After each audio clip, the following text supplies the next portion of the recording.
ഇത് എന്താ കഴിക്കുന്നത്? ഇത് omega-3 ആ. ഇപ്പൊ എല്ലാവരും എവിടെ നോക്കിയാലും omega-3 കഴിക്കുന്നുണ്ട്. പക്ഷെ ഞാൻ ചോദിക്കട്ടെ, ഈ വൈറ്റമിൻ ഡി ഒക്കെ കുറയുമ്പോൾ നമുക്ക് ടെസ്റ്റ് ചെയ്ത് കഴിഞ്ഞാൽ അറിയാൻ പറ്റും, അല്ലെങ്കിൽ സിംറ്റംസ് ഒക്കെ മനസ്സിലാവാൻ പറ്റും. ഈ omega-3 എന്റെ ശരീരത്തിന് ആവശ്യമുണ്ടോ ആവശ്യമില്ലെന്ന് എങ്ങനെ അറിയാൻ പറ്റും? എനിക്കിത് കഴിക്കണമെന്നുണ്ട്, ഇതിന്റെ ഗുണങ്ങളൊക്കെ അറിയാം. ശരിക്കും omega-3 എന്ന് പറയുന്നത് എസെൻഷ്യൽ ഫാറ്റി ആസിഡ് ആണ്. അതായത് നമ്മുടെ ശരീരത്തിന് ഒരിക്കലും അത് ഉണ്ടാക്കാനായിട്ട് പറ്റില്ല. അതുകൊണ്ട് നമ്മൾ ഫുഡിലൂടെ തന്നെ എടുക്കണം.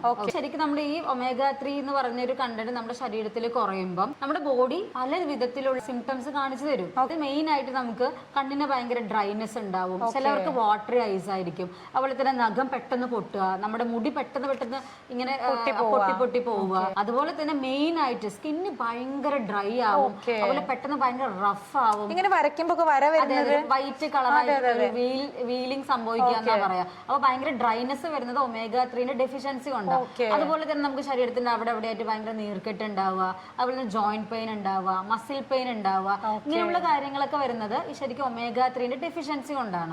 അപ്പൊ എന്റെ ബോഡിയിലൊക്കെ ഇങ്ങനെ വര വരുന്നുണ്ട്, പിന്നെ മുടിയൊക്കെ ഭയങ്കരമായിട്ട് പൊട്ടി പോകുന്നുണ്ട്. അപ്പൊ എനിക്ക് കഴിക്കാല്ലേ, പക്ഷെ ഇത് കഴിച്ചു തുടങ്ങിയ കൂടി പോകുന്നുണ്ടോ എന്ന് എങ്ങനെ അറിയാൻ പറ്റുക? അതായത് omega-3 നിനക്ക് ധൈര്യമായിട്ട് എടുക്കുക. അപ്പൊ നീ എടുക്കുമ്പോൾ ശ്രദ്ധിക്കേണ്ടത് മെയിൻ ആയിട്ട് ഇതിൽ ഫിഷ് ഓയിൽ ആണല്ലോ omega-3.